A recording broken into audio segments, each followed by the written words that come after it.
నా స్నేహితుడు కూడా పాస్టర్, నాతో పాటు చదువుకున్న స్నేహితుడు కూడా తను పాస్టర్ ఉండేవాడు. నేను ఇంటర్మీడియట్లో చదువుకున్నప్పుడు వాడు పాస్టర్ అయిపోయాడు. చాలా తెలుసు, దేవుని పిలుపు వచ్చినప్పుడు మనుషులు ఎలా అయిపోతారో తెలుసు నాకు. సో తను కూడా నన్ను ఒకరోజు దాని మన ప్రేయర్ కాదండి, దాన్ని ఇమోషన్ ఏమంటుందండి, నన్ను బ్యాప్టైజ్ చేశాడు. నా మంచి క్లోజ్ ఫ్రెండ్ నాకు.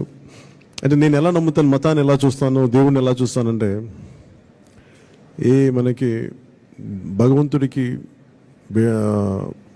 సర్వ మతాలు ఒకటే మాట చెప్తాయి. సో నేను ఆ రోజు నుంచి కూడా, చిన్న వయసు నుంచి కూడా నాకు అన్ని మతాలు అందరూ ఒకటే. అందుకేనేమో నాకు ఇక టెంపుల్స్కి ఎలా వెళ్ళగలిగానో చాలామందికి తెలియదు. ఏంటంటే నేను ఇజ్రాయెల్ వెళ్ళాను.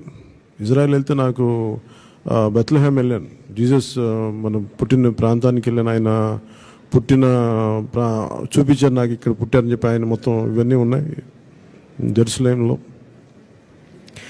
ఇది చాలా గొప్ప మతం. ఇది అని విపరీతమైన, అంటే నాకు ఒకసారి అనిపిస్తుంది, ఎక్కడెక్కడో విదేశాల నుంచి వచ్చి ఇక్కడ స్థానికంగా కొంత మనం ఇంతమంది రాగలుగుతానంటే సేవా తత్పరత ఉంది, సేవా దృక్పథం ఉంది ఈ మతం, మా క్రిస్టియన్ మతంలో.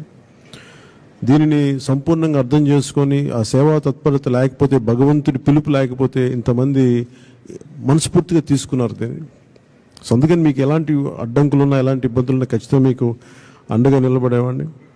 ఎందుకంటే నా ఇంట్లో కూడా నా బిడ్డలు మతంలో మీకు తెలుసు, వాళ్ళు ఆర్థడాక్స్ క్రిస్టియన్స్ ఇద్దరు. అండ్ దీనికి అంటే ఈరోజు జరిగింది